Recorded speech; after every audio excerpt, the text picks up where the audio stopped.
네, 알아두면 쓸모 있는 토지보상정보 세무편. 안녕하세요. 아나운서 고유경입니다. 오늘은 하남도시공사 하남교산신도시 세무자문위원 맡고 계신 이석영 세무사님 모시고 토지보상과 관련한 다양한 세무정보 알아보도록 하겠습니다. 네, 세무사님 안녕하세요. 안녕하세요. 네, 저희 시청자분들께 인사 부탁드릴게요. 안녕하세요. 세무부임 태평의 이석영 세무사입니다. 저는 하남 덕풍동 아이테코에 위치해 있습니다. 그동안 많은 분들을 만나서 상담을 진행을 해 왔었습니다. 제가 그동안 느낀 점들은 강제로 수용되는 것에 대한 억울함, 그리고 앞으로 어떻게 해야 되지 하는 그런 두려움들을 많이 느낄 수가 있었고요. 오늘 이 자리를 통해서 제가 여러분들에게 그런 두려움을 없앨 수 있는 시간이 되었으면 좋겠습니다. 네, 여러분들의 두려움을 싹 없애는 그런 시간으로 오늘 만들어 보도록 하겠습니다. 자, 그럼 구체적으로 어떤 내용을 알려주실 건가요? 앞선 시간에는 변호사님과 감정평가사님이 보상금을 제대로 받을 수 있는 방법에 대해서 설명을 해 주셨습니다. 저는 그 다음 단계로서 보상금을 받은 다음엔 양도세 신고를 해야 하는데 그 세금을 계산하는 방법, 그리고 또 절세할 수 있는 방법에 대해서 한번 설명드려 보겠습니다. 네, 이제 보상을 받게 된 후에 세금을 내거나 또 할 때 절세할 수 있는 방법까지 알려주신다고 하니까 정말 귀 쫑긋 세우고 들어봐야 될 것 같습니다. 공익사업이라고 하지만 강제 수용인데 세금까지 내야 되나? 이런 생각을 많이 하실 것 같아요. 보통 양도소득세라고 하면 부동산을 팔았을 때 내는 세금이라고 알고 계실 거예요.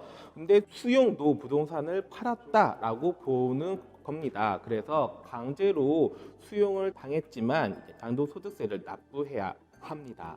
그런데 강제성을 지닌 수용의 경우 양도세를 납부해야 되는 소유자 입장에서는 불만을 가질 수밖에 없습니다. 그래서 토지 소유자들의 과세 부담을 완화해주기 위해서 공익 수용에 따른 양도소득세 감면 제도가 있습니다. 아주 오래전 1980년도에는 공익 수용에 따른 양도소득세 감면이 100%였습니다. 근데 지금 현재는 현금 보상인 경우 10%, 그리고 5년 만기 채권 보상인 경우 40%의 감면을 해주고 있습니다. 현재 국회에는 공익 수용에 따른 양도소득세 감면율을 상향하자는 개정안이 발의가 된 상태입니다. 하지만 법이 개정되기 전까지는 현재의 감면율을 적용해야 합니다. 네, 수용도 부동산을 팔았다고 보는 개념이기 때문에 세금은 꼭 내야 되는 부분이다라는 말씀도 해주셨습니다. 사업 시행자가 세금을 신고해 주는 게 아닌가요? 이 세금 신고를 직접 해야 되는지 그리고 언제까지 해야 되는지도 궁금해져요. 네. 양도소득세는 자진해서 신고 납부해야 합니다. 그리고 납세자는 신고를 하고 세무서에서는 검증을 하는 방식입니다. 만약에 신고를 하지 않거나 적게 신고한 경우에는 가산세를 부과합니다. 그 일반적인 양도라 생각하면 잔금 청산일, 등기 접수일 중 빠른 날 양도일입니다. 수용의 경우에는 한 가지가 더 추가가 되는데요. 수용 개시일이 포함이 됩니다. 그래서 통상적으로 말하자면 협의가 성립한 경우에는 보상금 수령일, 그리고 이의 재결을 신청한 경우에는 공탁일을 양도일로 보게 됩니다. 나는 공탁금을 받지도 않았는데 양도세 신고를 해야 하는가? 네, 공탁금을 안 받더라도 잔금 청산이 이루어진 것으로 보기 때문에 양도세 신고를 하셔야 합니다. 그러면 양도세 신고는 양도일이 속하는 달의 말일로부터 2개월 내 신고 납부해야 하고요. 만약에 12월 15일에 양도가 된 경우 12월의 말일인 12월 31일로부터 2개월인 2월 28일까지입니다. 네, 공탁금을 안 받더라도 잔금 청산이 이루어진 것으로 보고 양도세 신고를 꼭 해야 된다. 네, 이 부분 주의하셔야 될 것 같습니다. 그렇다면 양도소득세를 어떻게 계산하는 건지 그 계산법이 또 궁금해지거든요. 네. 보통 양도소득세는 크게 3단계로 구분이 되는데요. 1단계에서는 양도가액에서 취득가액을 차감해서 양도 차익을 계산합니다. 2단계로서는 그 양도 차익에서 장기 보유 특별 공제 및 또 기본 공제를 적용해서 과세 표준을 계산하고요. 3단계 과세 표준에서 세율을 곱해서 판출세액을 계산하고 또 감면세액을 차감하여서 납부할 세금을 계산합니다. 이때 감면받은 그 금액의 20%를 농특세로 납부할 수가 있습니다. 그리고 지방소득세도 10% 추가가 됩니다. 네. 1단계 과정에서 양도가액, 취득가액에 대해서 나왔잖아요. 여기서 가장 중요한 부분이 뭘까요? 네. 기본적으로 양도가액은 토지 및 건물에 대한 보상가액입니다. 그 보상 금액 중에는 비품 또는 영업 손실 보상금 등이 포함이 되어 있지만 그 부분은 제외를 하고 신고를 하셔야 하고요. 또 취득가액은 매입가액 및 취득세 등 부대 비용입니다. 이는 납세자가 스스로 입증하여야 되는 항목이고요. 계약서, 영수증, 금융증빙 등으로 입증할 수가 없다면 비용으로 반영할 수가 없습니다. 아주 오래전에 구입을 하셨어요. 그래서 매매 계약서도 분실했고 또 얼마에 구입했는지도 모르겠고 또 통장에도 금융증빙이 없습니다. 이런 경우에는 환산 취득 가액을 적용할 수가 있습니다. 구입 가격은 모르지만 내가 언제 취득했는지는 등기부 등본을 보면 알 수가 있고 또 그때의 기준 시가도 알고 있습니다. 예를 들어 현재 기준 시가가 5억인데 10억 원의 보상을 받았습니다. 그러면 취득 당시의 기준 시가가 1억이라면 나는 2억 원에 구입을 했겠구나 하는 계산 방식입니다.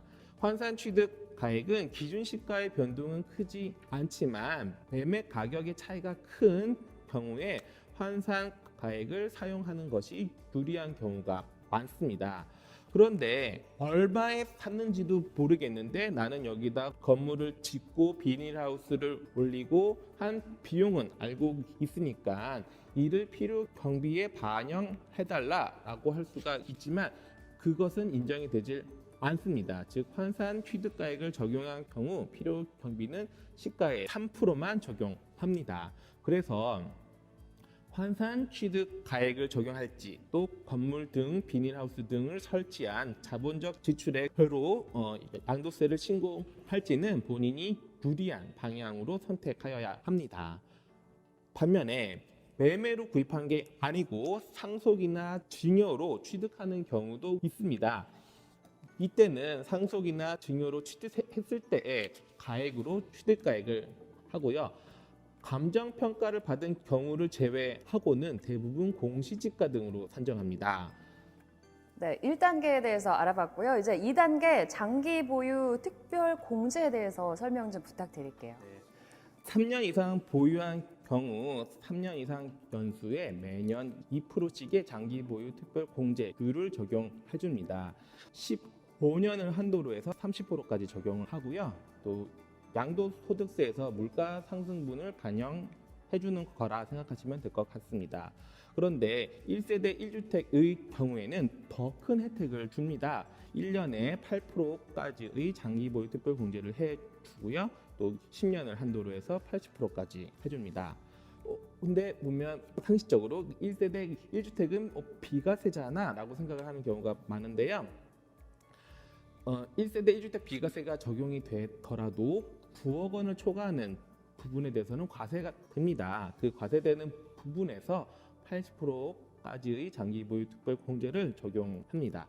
그런데 이제 주의해야 될 사항으로서 2020년부터는 1세대 1주택이라 하더라도 거주 기간을 충족하지 못하면 다시 원칙으로 돌아가서 매년 2%씩의 장기 보유 특별 공제를 해줍니다. 그리고 또한 2021년도부터는 보유 기간과 거주 기간을 각각 4%씩 적용을 합니다. 만약 보유는 10년을 했는데 거주는 2년을 했다면 보유기간 10년에 대해서만 40%를 적용합니다. 아까 전에는 80%였었죠. 그리고 또 만약 또 거주를 하지 않았다면 일반 장기보유 특별공제인 보유기간 1년마다 2%씩의 장기보유 특별공제를 적용합니다. 근데 장기보유 특별공제가 적용이 되지 않는 경우도 있습니다. 3년 미만을 보유한 경우와 또 다주택자 중과세가 적용이 되는 경우에는 장기보유 특별공제를 적용하지 않습니다. 네, 양도소득세 계산하는 방법 1단계, 2단계에 대해서 들어봤습니다. 그렇다면 세율을 적용하는 방법도 있을 것 같고요. 또 초과 누진세율, 누진공제액은 어떻게 계산하는지도 알려주시죠. 네, 세율에는 기본세율이 있고 중과세율이 있습니다. 먼저 기본세율부터 설명을 해보겠습니다. 소득이 높으면 높을수록 높은 세율을 적용합니다. 이를 초과 누진 세율이라고 하고요. 또 표를 보시면 누진 공제액이라고 되어 있습니다. 이는 세금 계산을 빠르고 편리하게 하려고 만들어 놓은 공식입니다. 예를 들어 과세 표준이 5억 원인 경우 5억에서 40%를 곱하고 2,540만 원을 뺀 1억 7,460만 원이 세금입니다. 또 다주택자 중과세율이 있습니다. 현재 조정 대상 지역 2주택자인 경우 기본 세율에서 10%를 가산합니다. 3주택자인 경우 기본 세율에서 20%를 가산합니다. 그리고 2021년도 6월 1일 이후 양도 시 2주택자는 20%, 3주택자는 30%로 각각 10%씩 상향이 됩니다. 예를 들어 2주택자로서 과세 표준이 5억인 경우 기본 세율 40%에서 10%를 가산하여서 50%를 곱하고 거기서 빼기 2,540만 원을 합니다. 네, 이렇게 해서 초과 누진세율 그리고 누진공제액 계산하는 법까지 알아봤습니다. 공익 수용에 대한 감면에는 또 여러 가지가 있을 것 같은데 어떤 게 있을까요? 방금까지 설명드린 과세 표준에서 세율을 곱해 산출세액을 만드는 것은 일반적인 매매의 경우와 동일합니다. 그런데 강제로 수용을 당했기 때문에 여기에는 특별히 세금을 줄여주는 감면이 적용이 됩니다. 대표적인 감면으로는 공익수용 감면이 있고 개발제한구역 감면, 대토보상 과세 특례, 또 지방세 혜택으로는 대체 취득세 감면이 있습니다. 대부분의 혜택은 거주자에게만 적용이 됩니다. 하지만 공익 수용 감면은 비거주자에게도 적용이 되고요. 아까 전에 말을 못했는데 비거주자는 1세대 1주택이라 하더라도 80%의 장기보유 특별공제를 적용하는 게 아니고 일반율인 30%의 장기보유 특별공제를 적용합니다. 네, 공익 수용의 대표적인 세제 혜택을 표와 함께 살펴보도록 하겠습니다. 첫 번째 공익 수용 감면입니다. 현금 보상을 받은 경우 10%, 일반 채권 보상을 받은 경우 15%의 감면을 적용합니다. 감면 한도는 1억 원입니다. 두 번째, 개발 제한 구역 감면이 있습니다. 40%가 적용되는 경우가 있고 25%가 적용이 되는 경우가 있습니다. 요건을 잘 살펴셔서 적용 여부를 살피셔야 할 거고요. 감면 한도도 1억 원입니다. 또 세 번째는 대토 보상 과세 특례입니다. 요건은 두 가지 중 하나를 선택할 수가 있는데요. 첫 번째, 양도소득세를 40% 감면을 받을 수가 있고 두 번째는 양도소득세 과세 이연 특례를 받을 수가 있습니다. 그리고 과세 이연 특례라고 함은 지금 양도세를 내는 게 아니고 대토 보상을 받고 나중에 그 보상받은 토지를 팔 때 양도소득세를 납부하겠다 그 뜻인 거고요. 주의를 해야 될 것이 내가 5억에 구입해서 이번에 보상으로 10억을 받았고 나중에 그 10억 받은 토지를 20억에 팔았다라고 계산을 할 때 지금 당장 양도세를 내는 것이 아니고 20억에 팔았을 때 양도세를 내게 됩니다. 여기서 중요한 건 그러면 내 취득가액은 얼마인가 하는 건데요. 과세 이연 특례에 대해서 한번 설명을 드려볼게요. 5억에 취득한 토지가 이번에 10억 원으로 보상이 됐고 나는 대토 보상을 신청했습니다. 그리고 그 토지를 나중에 20억에 팔았어요. 그러면 지금 당장 양도세를 내는 것이 아니고 나중에 20억에 팔았을 때 양도세를 내는데, 그러면 취득 가액을 어떻게 하느냐? 내가 당초 취득했던 5억 원이 취득가액이 되는데 거기서 장기 보유 특별공제를 빼준 만큼만 취득가액으로 인정을 합니다. 그래서 지금 당장 세금을 내는 것이 아니고 나중에 실제로 토지를 팔았을 때 한꺼번에 세금을 내겠다 생각하시면 될 것 같습니다. 네, 이렇게 해서 오늘 이석영 세무사님과 함께 세무에 대해서 일반적인 얘기를 1편에서는 나눠봤습니다. 2편에서는 좀 더 구체적인 사례별로 농지, 주택, 다주택자, 중과세별로 아주 다양한 사례를 예를 들어서 설명을 해주신다고 하니까요. 2편에서 다시 만나도록 하겠습니다. 네, 잠시 후 2편에서 다시 올게요. 안녕.